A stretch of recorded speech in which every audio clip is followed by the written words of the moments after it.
آیا پوهېدئ یو وخت د سامسونګ کمپنۍ دفتر د سبزیو پلورنځای و. له 1938 کال څخه دوه داسې عکسونه راپاتې دي چې ښکاروي چې سامسونګ یو وخت د سبزیو، میوو او کبانو صادروونکی و، خو اوس مهال مو A320 الټرا نه دی لیدلی.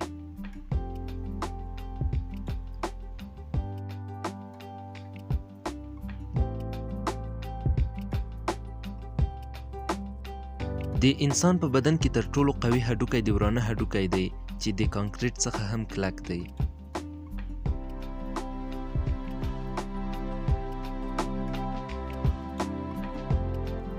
که د مار سر قطع کړل شي نو تر 10 دقیقو کولی شي چې انسان وچیچي.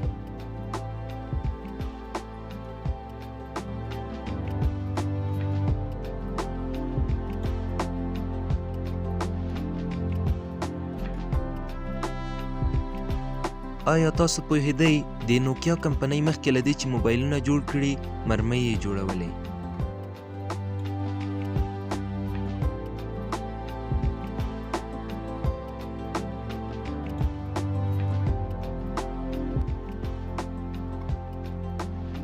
د یوې څېړنې له مخې یوازې په امریکا کې هر کال 100 تنه د قلم د سرپوښ سره د لوبو کولو پر مهال هغه تیروي او له کبله یې خپل ژوند له لاسه ورکوي.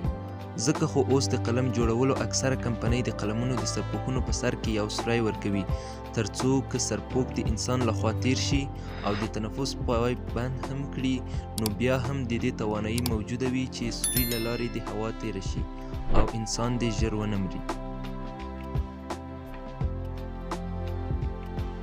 ډیره مننه چې د دې ویډیو تر پای پورې مو زموږ ملتیا وکړه.